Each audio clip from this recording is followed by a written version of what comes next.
En amont de la célébration de la Journée internationale des victimes de disparitions forcées, la semaine dernière, le FOCODE a rendu public 3 rapports sur des cas de disparitions forcées au Burundi, des rapports qui portaient sur 7 cas de disparitions forcées. Le premier rapport a porté sur la disparition forcée d'Isaac Nduwimana, un étudiant burundais en médecine au Kenya qui était en vacances au Burundi et qui a été enlevé par le renseignement militaire le 1er septembre 2021 alors qu'il quittait une fête familiale au mess des officiers de la garnison de Bujumbura. Il a été arrêté par un sous-officier administrateur au bureau du renseignement militaire à l'état-major général de l'armée. Le lendemain, son ami, le caporal-chef Mélance Ndayishimiye, qui était réceptionniste à l'hôtel militaire tout près du mess des officiers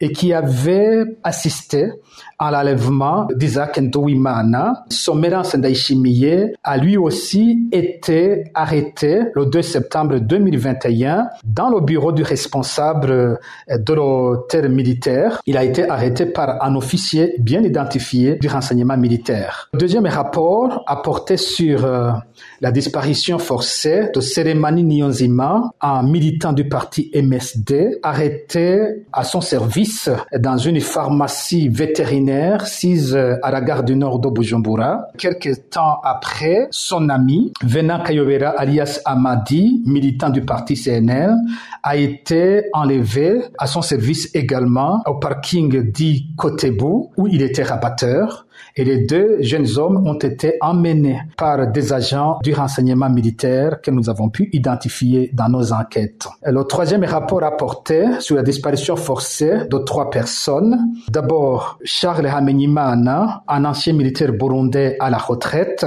et qui était également évangéliste de l'église anglicane en commune Mabanda, province de Makamba. Charles Hamenyimana qui a été piégé par un agent du renseignement militaire et qui a été enlevé sur la route Mabanda-Nyanzarak par des agents du renseignement militaire, bien sûr. En deuxième lieu, il s'agit du septuagénaire Juvenal Ndereyimana, qui est un ancien militaire burundais à la retraite et qui a été enlevé par des agents du renseignement militaire au chef-lieu de la commune Matana, province de Bururi, par des agents du renseignement militaire. Et cela s'est passé le 10 juin 2021. Il a été enlevé en même temps qu'un avocat burundais, Tade Kanongeko, militant du parti MSD, enlevé lui aussi sur le même lieu au chef-lieu de la commune Matana en province de Bururi. Ce que les 3 cas ont en commun, c'est que d'abord ils ont été piégés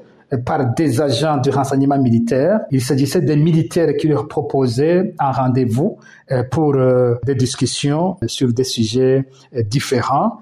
Et sur le lieu de rendez-vous, ils ont trouvé un pick-up de l'armée à bord duquel se trouvaient des agents du renseignement militaire qui les ont brutalisés, qui les ont enlevés et qui les ont amenés dans des lieux jusqu'ici inconnus. Les familles des victimes ont tout fait pour rechercher les leurs. Elles se sont adressées à différentes autorités du pays. Certaines, comme à Bururi, ont d'ailleurs confirmé que les victimes avaient été arrêtées par l'armée. Malheureusement, jusqu'ici, les autorités n'ont rien fait pour retrouver les victimes.